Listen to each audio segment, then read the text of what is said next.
Selamat pagi, selamat tahun baru 2021. Senang sekali berjumpa lagi dalam ocehan di ruang tamu dalam episode Berjalan Bersama Kristus. Tahun 2020 yang penuh kejutan sudah berlalu ya. Satu hal yang terang benderang dan pasti itu ya, Tuhan menyayangi kita dan memelihara kita ya, sehingga kita berhasil menjalani tahun 2020 ini dalam pemeliharaan dan pimpinan Tuhan. Nah, kita berdoa kiranya penyertaan dan pemeliharaan Tuhan itu semakin kita rasakan di tahun 2021 yang baru. Apa artinya berjalan dengan Tuhan? Dalam Lukas 9 ayat 23, Tuhan Yesus berkata, katanya kepada mereka ya, setiap orang yang mau mengikut aku, ia harus menyangkal dirinya dan memikul salibnya setiap hari dan mengikut aku. Pertama, kita mengikuti perjalanan Yesus, bukan sebaliknya Yesus yang mengikuti perjalanan kita ya.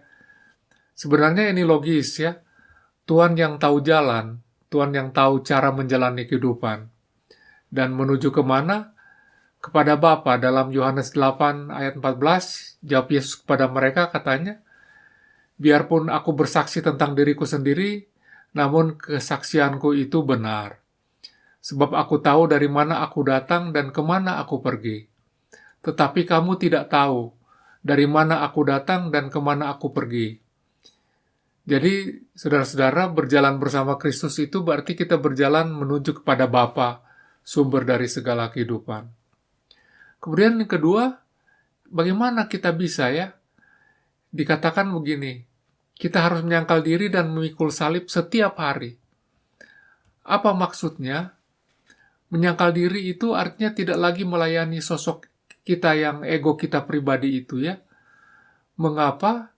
Karena sosok pribadi kita itu sebetulnya bukan sosok pribadi yang kita yang sebenarnya ya, jati diri kita sebenarnya. Itu ego yang dibentuk oleh dunia, bentukan dunia terhadap diri kita. Dan itu diri kita yang merupakan citra kita ya, yang kita bentuk untuk melayani kesan orang tentang kita di mata orang ya. Saudara-saudara, percaya atau tidak ya, penderitaan manusia itu kebanyakan karena ego kita tersentuh, tersakiti ya. Padahal itu adalah citra yang belum tentu jati diri kita yang sejati. Jadi dengan menyangkal diri, kita dengan kata lain kita tidak lagi melakukan segala sesuatu untuk mendapat pujian banyak orang. Karena puji-pujian itu milik dari Allah. Biarlah diri kita memancarkan kemuliaan Allah, sehingga kita tidak lagi harus eksis, tapi melalui kita Tuhan dipermuliakan. Biarlah diri kita itu memancarkan kemuliaan Allah, dan memang ini tidak mudah ya, karena ada ego kita. Dan ego kita ini menimbulkan rasa sakit. Nah, ini dilambangkan oleh memikul salib kita setiap hari, berpuncak pada disalibkan bersama Kristus. Nah, dalam Yohanes 8 ayat 12 dikatakan, Tuhan Yesus berkata kepada orang banyak, katanya, akulah terang dunia. Barang siapa mengikut aku, ia tidak akan berjalan dalam kegelapan, melainkan ia akan mempunyai terang hidup. Jadi kita sama-sama tahu itu terang itu sebenarnya eksis ya, ada. Tapi tidak disadari semua orang, kita baru ribut ya, kalau listrik mati malam-malam terus jadi gelap. Nah, begitu terang, kita lupa tentang terang itu. Jadi eksis tanpa menjadi ego, itulah terang.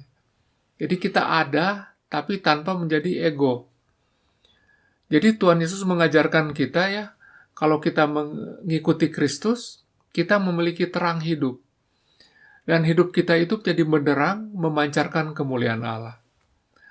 Asik ya, selamat mengikuti Yesus di tahun 2021, kiranya melalui hidup kita, nama Tuhan itu dipermuliakan.